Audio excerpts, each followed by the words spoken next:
Here's the thing that's going to blow your mind right off the bat. What if I told you that luck isn't just some random cosmic dice roll, but actually something your brain literally creates? Picture this. Two people walk down the same street at the same time in the same weather. One finds a $20 bill, gets a compliment from a stranger, and bumps into an old friend. The other person? They step in a puddle, get ignored, and can't find their keys. Same street, same day, but totally different realities. The wild part? Science shows us that what we call luck is actually our brain's way of filtering reality, kind of like having different Instagram filters running in our minds 24/7. Some people have the everything's awesome filter, while others are stuck on the life sucks setting. Think about it like this. Your brain is basically a bouncer at the hottest club in town, and that club is your conscious awareness. This bouncer decides which experiences get VIP access to your attention and which ones get left outside in the cold. When you're in what psychologists call a positive attentional state, your mental bouncer starts letting in all the good stuff, opportunities, positive interactions, helpful coincidences. But when you're stuck in negative thinking patterns, that same bouncer becomes super picky and only lets in the crappy experiences that confirm your belief that life is tough. It's like having a bouncer who only knows how to spot troublemakers, so that's all they let through the velvet rope. The crazy thing is, researchers have actually studied this phenomenon extensively. Dr. Richard Wiseman, a psychologist who spent years studying lucky and unlucky people, discovered that so-called lucky people share some fascinating characteristics. They're more open to new experiences, they notice opportunities that others miss, and they have this weird ability to turn bad luck into good luck through their perspective and actions. It's not that the universe randomly decided to shower them with good fortune. Their brains are literally wired to spot and create positive outcomes. They're like those people who always seem to find the best parking spots, except instead of parking spots, they're finding life opportunities everywhere.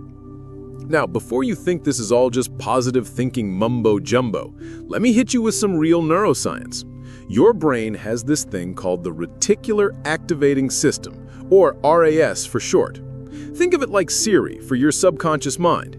It's constantly scanning your environment for stuff that matches what you've programmed it to look for. If you've ever bought a new car and suddenly started seeing that exact model everywhere, that's your RAS in action. The cars were always there, but now your brain thinks they're important, so it highlights them for you. Lucky people have somehow programmed their RAS to highlight opportunities, positive interactions, and beneficial coincidences, while unlucky people have accidentally programmed theirs to spotlight problems, threats, and disappointments. Here's where it gets really interesting, and this is where psychology meets what feels like magic. When you genuinely expect good things to happen, you start behaving differently. You smile more, which makes people respond to you more positively. You take more chances because you believe they'll work out. You notice opportunities because you're looking for them instead of focusing on obstacles. It's like when you're in a good mood and everything seems easier. Your food tastes better, people seem friendlier, even traffic doesn't bug you as much. That's not just coincidence. That's your emotional state literally changing how you perceive and interact with reality. The self-fulfilling prophecy is probably one of the most powerful psychological concepts when it comes to understanding luck. Basically, what you expect tends to happen because your expectations influence your behavior, which influences other people's behavior, which creates outcomes that match your original expectation. It's like being the director of your own movie. If you expect the script to be a comedy, you'll act in ways that create comedic moments. If you expect it to be a tragedy, you'll unconsciously create dramatic tension everywhere you go. Lucky people are essentially really good directors who've decided their life movie is going to be an inspiring adventure story instead of a disaster film. But here's what's really wild.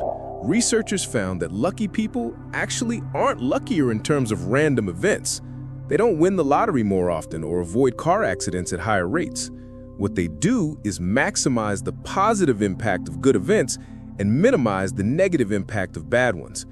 When something good happens, they savor it, share it, and use it as evidence that more good things are coming.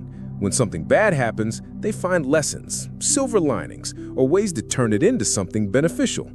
They're basically emotional alchemists, turning whatever life throws at them into gold. Think about your friend who always seems to land on their feet. Maybe they got fired from a job they hated and within a week found something better, or they missed their flight and ended up meeting someone amazing at the airport. That's not supernatural luck. That's someone who's trained their brain to look for opportunities in disguise. They've developed what psychologists call cognitive flexibility, which is basically the mental ability to see situations from multiple angles and find creative solutions. While most people see a closed door and think bad luck, these people see it and immediately start looking for windows, alternative routes, or maybe even realize they didn't want to go through that door anyway. The role of optimism in creating luck is absolutely fascinating from a neurological standpoint.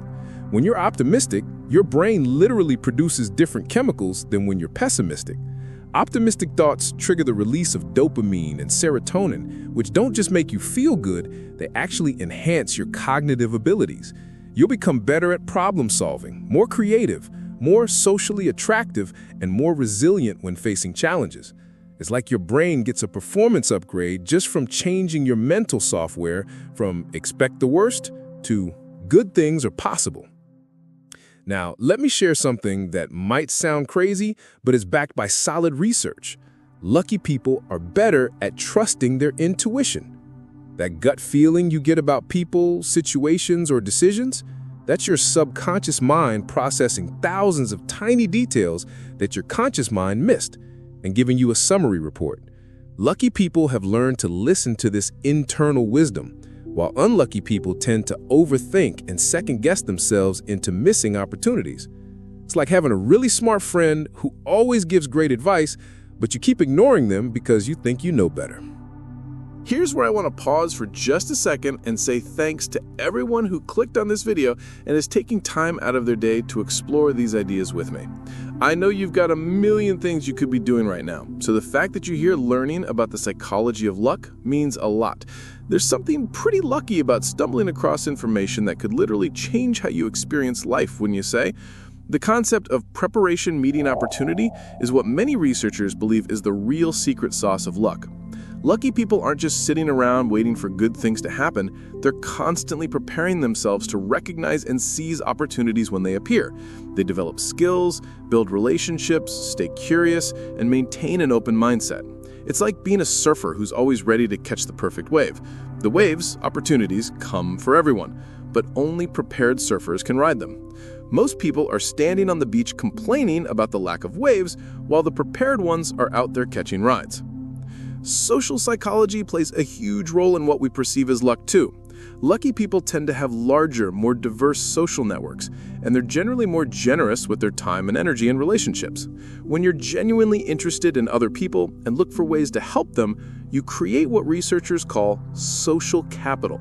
People remember you, think of you when opportunities arise, and want to include you in good things.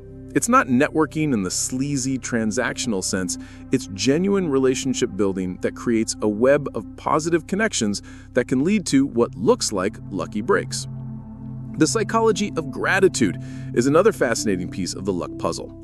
People who regularly practice gratitude literally rewire their brains to notice positive experiences more readily.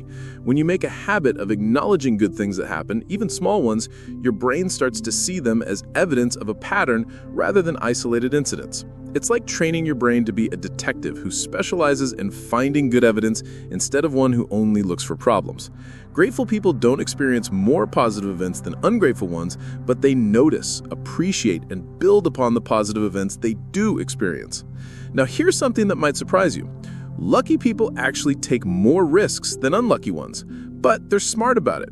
They take calculated risks in situations where the potential upside far outweighs the downside. Think of it like playing a video game, where you've learned the rules well enough to know when to take chances and when to play it safe. Unlucky people either take no risks and miss opportunities, or they take foolish risks without understanding the game they're playing. Lucky people have developed good judgment about which risks are worth taking. The role of resilience in luck is absolutely crucial and often overlooked. Lucky people bounce back from setbacks faster and more completely than unlucky ones. When bad things happen, and they happen to everyone, resilient people process the experience, learn from it, and move forward without carrying emotional baggage that clouds their judgment. They don't waste mental energy on resentment, self-pity, or dwelling on what went wrong. Instead, they channel that energy into creating better outcomes going forward. It's like having really good emotional immune system that helps you recover quickly from life's inevitable bumps and bruises. Here's something that might blow your mind. And okay, I'm gonna be a little cheeky here, but if this idea hits you like, wow, that makes so much sense, maybe hit that like button, because this next part is where things get really interesting. The neuroscience behind habit formation shows us that luck can literally become a habit.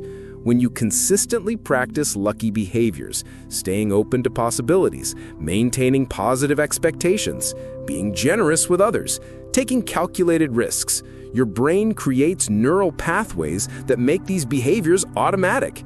You literally program yourself to be luckier without even thinking about it. The confirmation bias works both ways when it comes to luck. If you believe you're unlucky, your brain will constantly collect evidence to support that belief while ignoring or minimizing evidence to the contrary.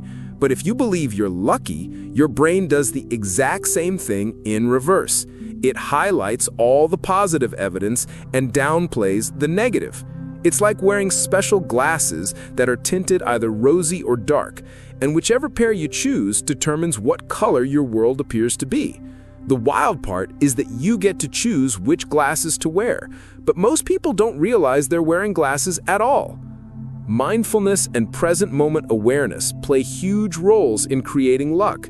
When you're fully present, you notice opportunities, subtle social cues, and beneficial circumstances that distracted people completely miss. Think about how many times you've been walking somewhere while staring at your phone and realized later that you didn't notice anything about your environment. Lucky people have developed the habit of staying aware and engaged with their surroundings, which means they spot opportunities that others walk right past. They're like those people who always find cool stuff at thrift stores because they actually look carefully at what's there.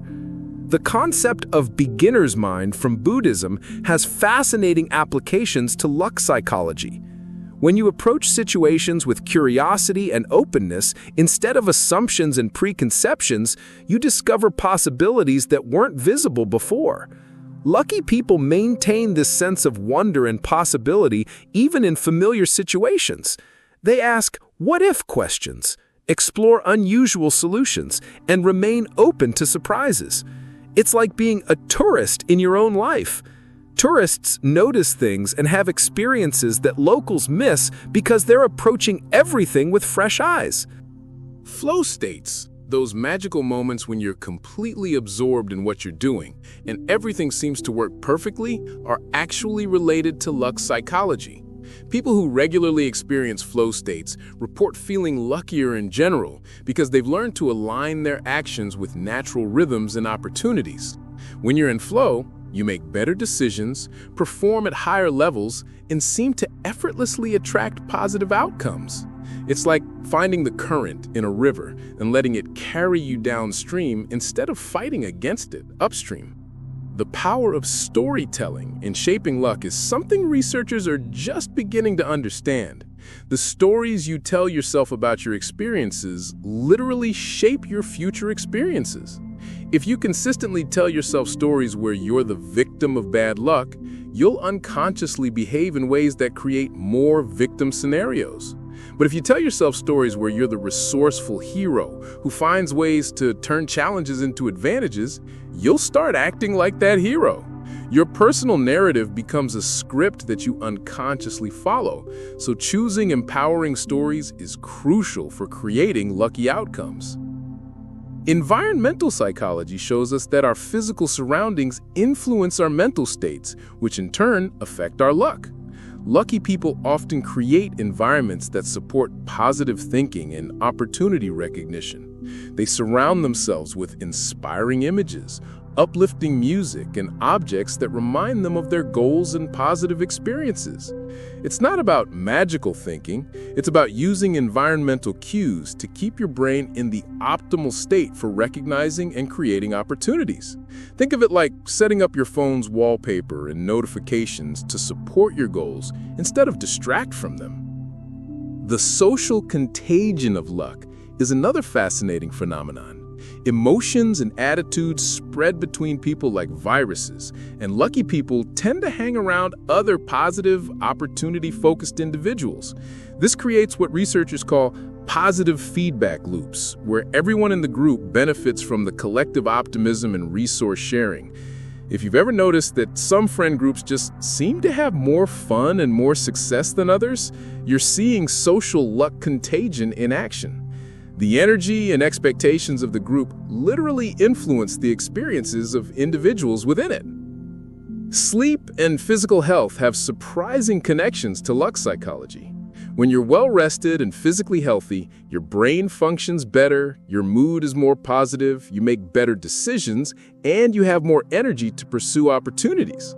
Lucky people often prioritize their physical well-being, not because they're health nuts, but because they understand that feeling good physically creates the foundation for thinking clearly and acting effectively.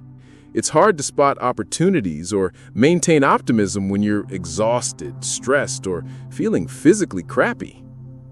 The timing aspect of luck is particularly interesting from a psychological perspective.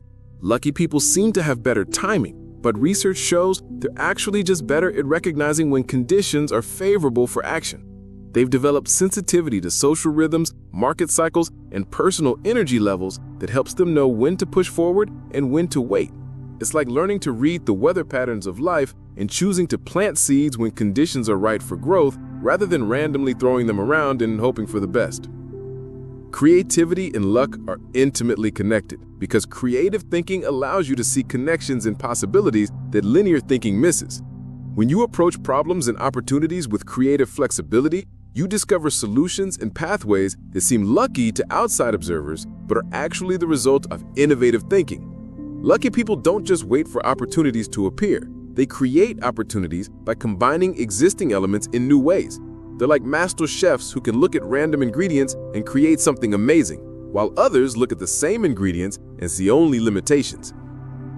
The final piece of the luck puzzle is perhaps the most important: taking action despite uncertainty. Lucky people have learned to act on opportunities even when they can't guarantee success.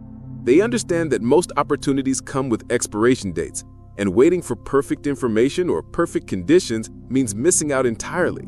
They've developed comfort with uncertainty and the ability to make good decisions with incomplete information. It's like being willing to dance even when you don't know all the steps, trusting that you'll figure it out as you go. So here's the beautiful truth about luck. It's not something that happens to you, it's something you participate in creating every single day through your thoughts, actions, and choices. You're not a passive victim of random circumstances. You're an active co-creator of your life experience. The psychology of luck shows us that fortune favors not just the bold, but the prepared, the optimistic, the resilient, the generous, and the aware. You have way more power over your you-well luck than you probably ever imagined. If this resonated with you and you're feeling inspired to start creating more luck in your own life, I'd love to hear about it. Drop a like if you enjoyed this deep dive into the psychology of fortune. And hey, if you know someone who could use a reminder that they have more control over their luck than they think, share this video with them. The message might be exactly what they need to hear right now.